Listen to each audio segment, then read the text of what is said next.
Okay, so the code doesn't do as much as this. This is the end product.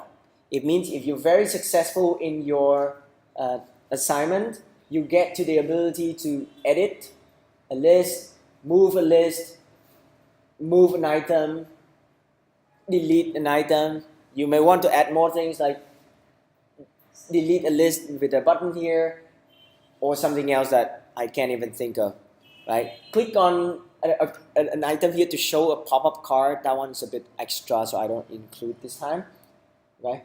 And yeah, so this layout allows us endless, a lot more lists. Maybe some of you will want to include a filter here, JavaScript filter that you can type and it will filter so that you see fewer tasks and fewer lists. Feel free to add more search options if you find that useful. Okay, so what have we got from the starter code?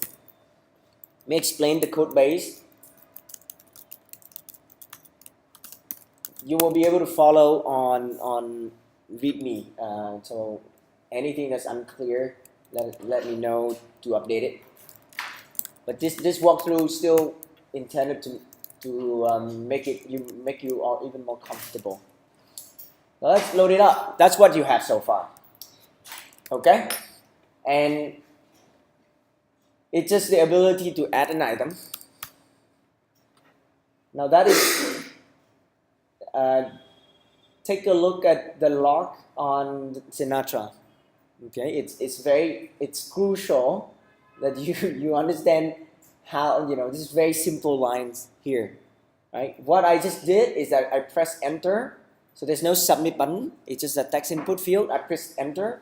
When I press enter, it sends a post request to this URL, okay? And it's a bit funny that it go down to a new line, but this is a URL. The URL is a little long. It say go to list ID 0 and add an item. But I just decided to write it this way. It will look similar in the Rails format. So I start to write longer URL like that. I don't write post slash add item anymore. But it's just getting you to be comfortable with extra things each time. The 0 is already dynamic? 0 is in the form itself. So, thank you. So keep asking questions like that. That's awesome. So we have the, in that form, do you see that I post this? Yeah? It means that you can probably guess, even though you don't see the ID in this form right here, it's in the hidden field. Alright, so here is that form. This form create this add an item thing, right? That's the placeholder add an item. And then the ID is here. And this is the dynamic URL. Okay? Make sure when you do this, it looks over here, you don't have to have a slash at the front, but when you go to app.rb, make sure you have it. That is the URL. So you accept a post to this colon ID, and this syntax colon ID will collect the ID. So you go to /0/items add, then I will be able to load the params ID from here. Okay? And then I load the list. I load the item from file. I add one more item with this name and I save it. So when you look at each of these files, I expect you to be able to ask anything like, what does this one do? What does this one do? And what's the point of it?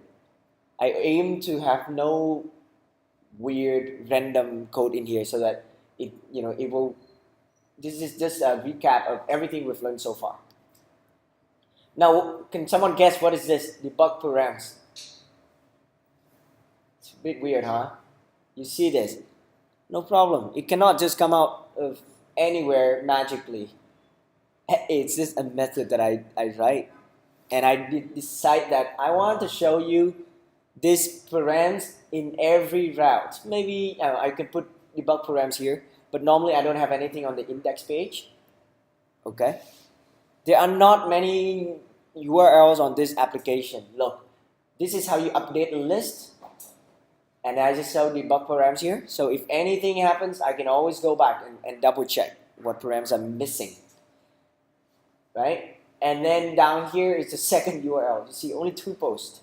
And down here, you just, to reuse something, you just, in this case, I put it up here, okay? So if you want to add some extra information somehow, add some, something to make it like super clear for yourself, feel free, right?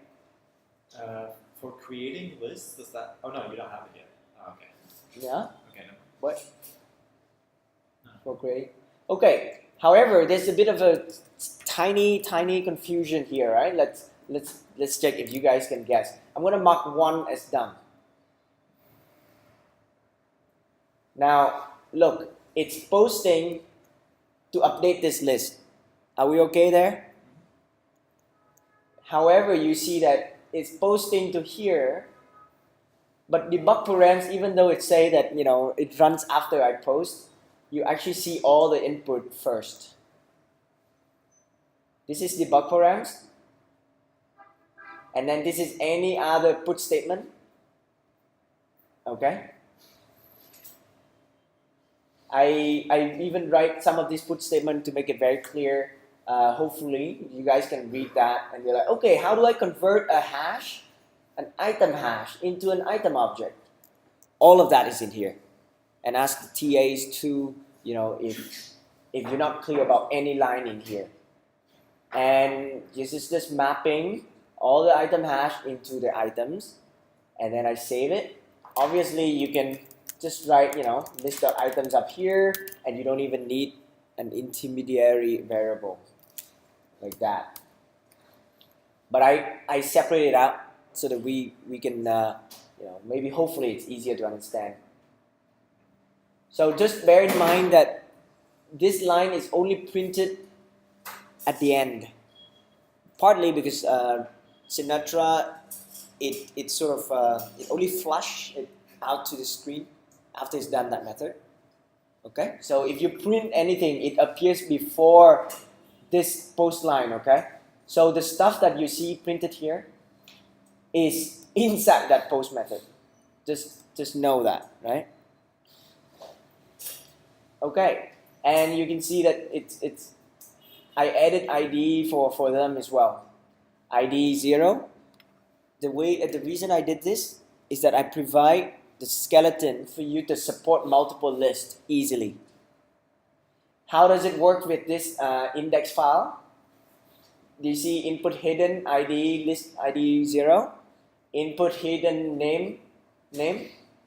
So that's how you get these guys. Okay? If you want to edit a name, click here and edit it. Let's say, oh, not this one. Click on today to edit it.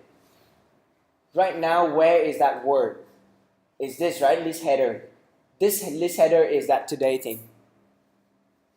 So you could change this into a form, an input field, and you can submit that. That's very similar to the exercise yesterday.